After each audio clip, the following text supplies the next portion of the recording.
nuevo nosotros aquí con ustedes. Hoy traemos un tema súper apasionante. Vamos a hablar de Oparin, de la mano de Claudia Huerta, y yo voy a hablar un poco acerca del contexto histórico y social en el que se desarrolló. Oparin nació siendo ruso y vivió, creció y se educó siendo soviético. Toda su teoría la realizó durante este tiempo y es algo sumamente importante e interesante, y en parte yo lo atribuyo a esta tendencia después de la Revolución de Octubre en Rusia a la aplicación del materialismo dialéctico, en donde se van a tomar en consideración las causas económicas, los factores de producción y los factores históricos. Y dentro de los factores de producción, desde luego, está todo lo relacionado con la ciencia y la tecnología. Ahora, centrándome en mi tema, quiero hacer una crítica bastante acre a lo que va a ser el arte durante esta época, porque vamos a ver un arte que depende del Estado, que va a estar, como antes el arte estuvo sancionado por la Iglesia, ahora lo va a estar por el Estado. Y se van a escribir obras, en particular me refiero a la literatura, en donde ya se deje de lado los sentimientos, se tome como personajes principales o protagonistas aquellos seres que van a hacer un trabajo que sea significativo para la comunidad. En concreto, esto lo podemos ver en Así se templó el acero, de Nikolai Ostrovsky, en donde nos habla de un chico que regresa de la guerra civil y entonces se va a Siberia como voluntario a atender las vías del tren. Y el beneficio que trajo esto para toda la comunidad. Eso en una prosa pues bien cuidada, pero que va a estar totalmente desprovista de emociones y sentimientos. Vamos a ver en la pintura, por ejemplo, también las representaciones en donde únicamente se ve algunas acciones de la guerra entre los mencheviques y los bolcheviques, o retratos de Stalin principalmente, o de trabajadores y campesinos. Y en la arquitectura va a privar esta construcción de edificios espantosos, diminutos, ¿sí? Ya hablan de un baño de 4 metros cuadrados donde estaba el servicio, el lavamanos y o sea, bueno, como las casas, los departamentos de ahora, mucha diferencia, creo. 100,000 personas, y esto ante la necesidad de dar cobijo a personas que después de la Revolución de Octubre se alojaron primero en las viejas casonas aristocráticas y que vivían hacinadas varias familias ahí, y dar lugar a un lugar más digno, pero diminuto. Yo calculo que serían 3 recámaras, porque son 3 recámaras, estancia, cocina y baño en 50 metros cuadrados. Entonces, bueno, ahí corto porque creo que los demás temas son bastante...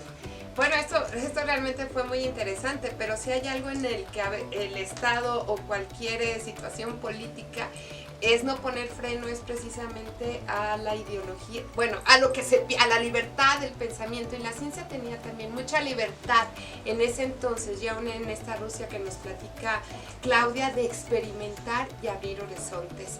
Y precisamente Oparin es considerado también un revolucionario en el pensamiento porque atacó uno de los problemas más esenciales del ser humano.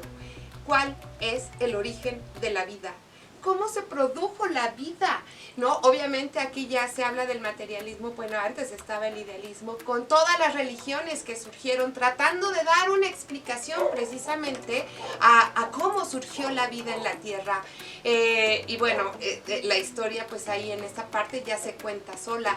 La generación espontánea, que también que fue una teoría muy prevaleciente también en la ciencia, de que todo salía así casi de la nada, del fango, se producía organismos. Entonces, bueno, es esa parte de la evidencia. Y una de las cosas maravillosas de Oparin es que cambió totalmente ese círculo vicioso para tratar de dar una explicación del origen de la vida.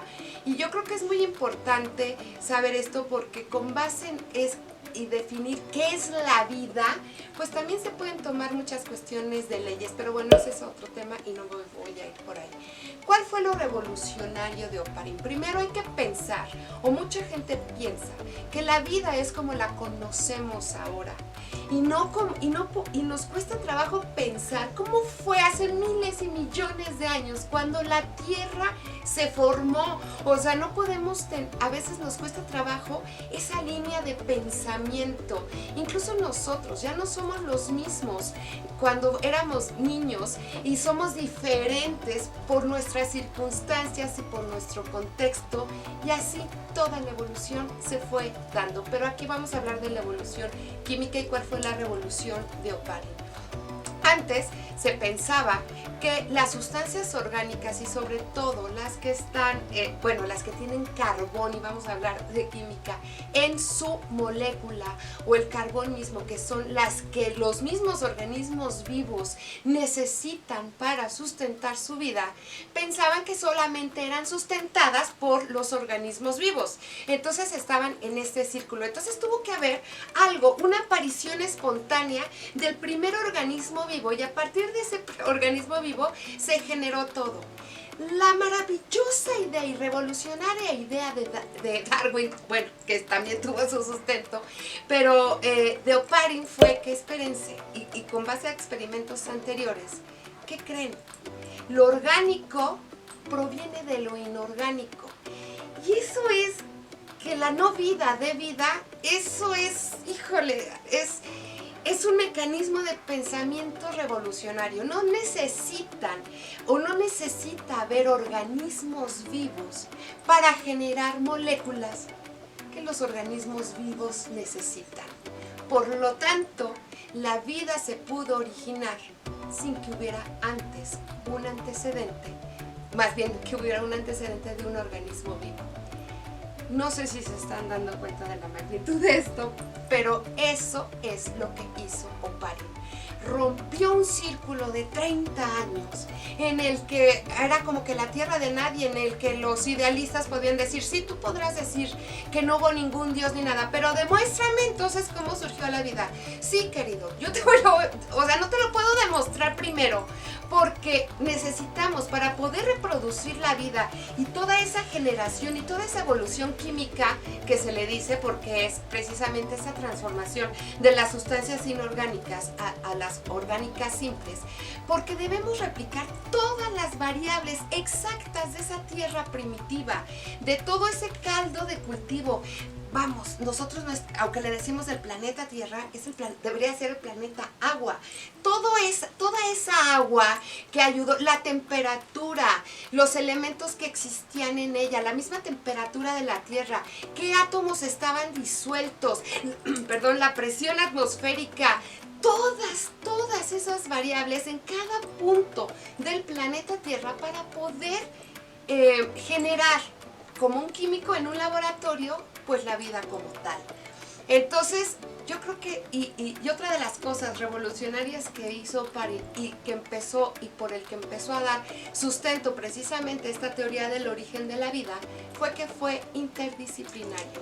En ese entonces también la astronomía estaba teniendo un auge fenomenal con las estrellas, y se dieron cuenta de que esos átomos de que conforman las sustancias orgánicas o las moléculas orgánicas están en el espacio, en las estrellas, en los soles, en las nebulosas. ¿Y cómo también lo lograron saber? Pues muy fácil, con los meteoritos. Los meteoritos es materia que viene del espacio y los pudieron estudiar. Todo lo que nos conforma viene o está con lo que nos formó, o con lo que formó al planeta Tierra. Como diría Carl Sagan, definitivamente somos polvo de estrellas. Y eso, y también de los basaltos, de ese núcleo de la Tierra. Cuando hay una erupción del volcán, es la Tierra que te está diciendo cuál es su esencia, cuál es su contenido. Y con base en eso también, Oparin se apoyó. Claro está que eso es el pensamiento revolucionario, y esta teoría ha tenido obviamente se ha enriquecido muchísimo, y más con la aparición del DNA y el RNA. Pero bueno, para ese entonces, cuando Oparin estaba con su origen de la vida, Watson y Crick, que fueron los del DNA, pues habrán tenido 5 años. Obviamente con esos descubrimientos se fueron poniendo más ladrillos para sustentar esta teoría de que tuvo que haber existido un origen inorgánico para poder haber dado vida a un origen orgánico. Eso es, las arqueas, las bacterias, todos son representaciones de esa vida celular simple, unicelular, que empezó a dar origen a tanta biodiversidad. Bueno, yo les voy a recomendar, si no han leído muchos en la secundaria y si lo leyeron en la secundaria o no, pues obviamente el origen de la vida, que les va a explotar la cabeza. Le decía a Saku y a Claudia que se me hace impresionante la capacidad de síntesis que tuvo el biólogo y bioquímico Oparin para plasmar todas esas ideas revolucionarias en menos de 100 páginas. Esta es una edición directa a la traducción del ruso de Oparin. Y bueno, ya no me voy a alargar. ¡Ay, Madre Santa! Ya me alargué muchísimo. Ya no me voy a alargar más. Voy a hacer una intervención en Caleidoscopio para cerrar este tema con este maravilloso libro de Bill Bryson. ¡Perdón! Es que obviamente es un tema súper extenso que no nos da, valga la redundancia, el tiempo en un solo programa. Entonces estén al pendiente de las cápsulas individuales en Instagram y en Facebook, y síganos por allá también. Y pues obviamente México no pasó desapercibido ante la influencia y la inspiración de Alexander Oparin, y lo vamos a ver reflejado justo con el pintor mexicano Diego Rivera, en conjunto con la construcción del Cárcamo de Dolores en 1951, junto con Ricardo Rivas y Eduardo Molina. Es una obra que justamente lleva el nombre de El agua, origen de la vida, y está basada en la teoría de Alexander Oparin, por supuesto, y estuvo 42 años bajo el agua. Era parte de la obra, incluso sé que tenía música que ambientaba y todo. Mucho de qué hablar, porque la teoría realmente, como lo hemos mencionado varias veces durante el programa, ha sido y fue totalmente revolucionaria, que hasta la fecha pues se esconde y construye y nos muestra algo que todo mundo quisiéramos saber, que es de dónde venimos. Exacto. Entonces, pues con esto cerramos. Ya saben, por favor, si quieren que hablemos de algún tema, escríbanos, síganos en nuestras redes sociales que ya mencioné, suscríbanse aquí a YouTube y activen la campanita para cuando subamos un nuevo video, y pues nos vemos por acá con muchos otros temas pues geniales como siempre, y nos vemos pues, en el siguiente video. Besitos. Chao. Bye.